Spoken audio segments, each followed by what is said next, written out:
প্রথম হচ্ছে বরিশাল বিভাগ। আপনারা স্ক্রিনশট নিয়ে জাস্ট রাখতে পারেন যে আপনার কোন বিভাগ, এবং এখানে জেলা উল্লেখ করা আছে।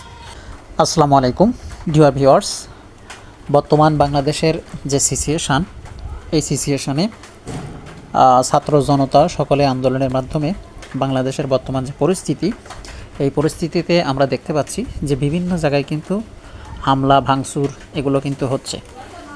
তো এইগুলো পরিস্থিতি থেকে দ্রুত হচ্ছে সেনাবাহিনীর সাথে, বর্তমান যেহেতু সেনাবাহিনী মাঠে আছে, তো সেনাবাহিনীর সাথে যোগাযোগ করার জন্য আপনারা যে নাম্বারগুলোতে যোগাযোগ করতে পারেন সেটা আমি আপনাদেরকে এখন দিয়ে দিচ্ছি। তো আপনাদের কোনো প্রবলেম হলে জাস্ট যে কোনো আপনার বিভাগ বা জেলা অনুযায়ী আপনি যোগাযোগ করতে পারবেন।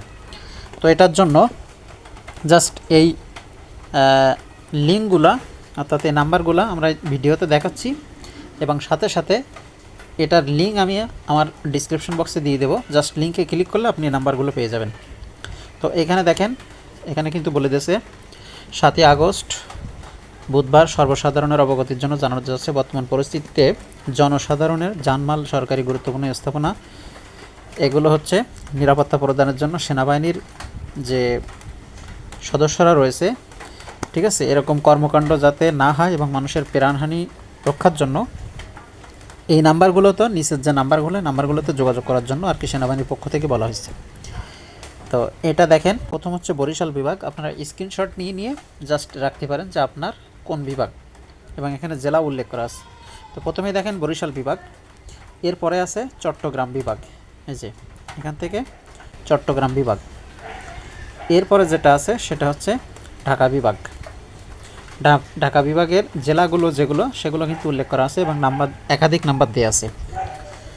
তো এরপরে হচ্ছে ঢাকা বিভাগ, এরপর হচ্ছে ঢাকা মহানগর, ঠিক আছে, ঢাকা মহানগরের ভিতরে অর্থাৎ মূল ঢাকার ভিতরে।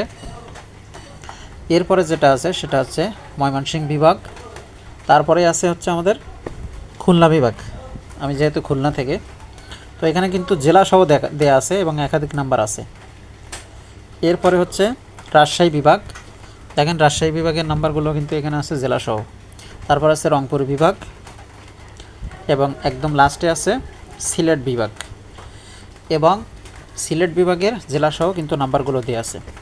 তো এগুলো যদি আপনার আশেপাশে এরকম কোনো আশঙ্কা দেখেন বা আপনি এরকম হামলা ভাঙচুর এগুলো হতে দেখেন, তো সাথে সাথে আপনি এখান থেকে জাস্ট এই যে নাম্বারগুলোতে যোগাযোগ করে তাদেরকে ইনফর্মটা জানাই দেবেন আপনারা। তো এই অবস্থায় আমাদের সকলের, আমরা বাংলাদেশের নাগরিক হিসাবে আমাদের জায়গা থেকে আমরা আমাদের দায়িত্ব কিন্তু পালন করতে পারি। সকলে ভালো থাকবেন। আল্লাহ হাফেজ।